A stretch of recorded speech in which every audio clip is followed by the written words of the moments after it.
नमस्कार दोस्तों। साल 2012 की बात है। फ्रांस की दो महिला वैज्ञानिकों ने इमैनुअल और जेनिफर इन दोनों ने मिलकर क्रिस्पर नाम की एक टेक्नोलॉजी खोजी। इन महिलाओं ने यह दावा किया कि क्रिस्पर के जरिए इंसान के डीएनए में बदलाव कर मनचाहा बच्चा पैदा किया जा सकता है। अब अमेरिका का यहाँ पर कहना यह है कि चीन इसी टेक्नोलॉजी का यूज करके सुपर सोल्जर बना रहा है और ये सोल्जर ऐसे होंगे जो बिना नींद और भूख के भी जंग के मैदान में कई दिनों तक लड़ेंगे।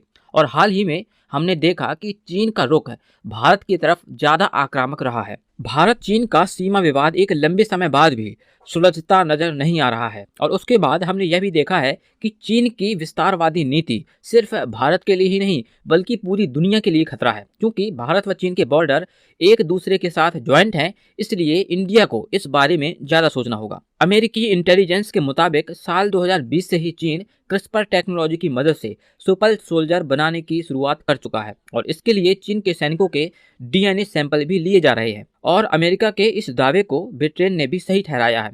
लेकिन हाल ही में हमने एक प्रयोग और भी देखा जो कि एलन मस्क की कंपनी न्यूरालिंक ने किया था। न्यूरालिंक कंपनी ने एक बंदर पर एक इलेक्ट्रॉनिक चिप लगाकर प्रयोग किया। वह बंदर बिना कंप्यूटर को टच किए भी वीडियो गेम खेल पा रहा था और इसी चिप को अगर एडवांस कर दिया जाए तो शायद सुपर सोल्जर का सपना जल्द पूरा हो जाएगा। लेकिन जो सुपर सोल्जर चीन बना रहा है वो डीएनए को बदलकर बना रहा है और ऐसे में जंग के मैदान में ये सोल्जर मौसम या फिर अन्य वजह से बीमार नहीं पड़ेंगे। ये सैनिक क्रूर और बेरहम भी हो सकते हैं। इसके साथ ही ये सैनिक आम सैनिकों से ज्यादा मजबूत और खतरनाक भी होंगे। चोट लगने या फिर गोली लगने के बाद भी ये ज्यादा समय तक जंग के मैदान में टिके रहेंगे, यानी एक सुपर सोल्जर कई सोल्जरों पर भारी होगा। जैसे कि इस पर कई मूवीज भी बन चुकी हैं, जैसे कि अटैक एक ऐसी ही मूवी है। लेकिन सिर्फ चीन ही नहीं, अमेरिका ने भी इस दिशा में बहुत पहले ही शुरुआत कर दिया था। लेकिन यह दुनिया के लिए एक खतरनाक कदम होगा। ये ठीक वैसा ही होगा जैसे कि हमने इंसानों की एक और नई प्रजाति को विकसित कर लिया है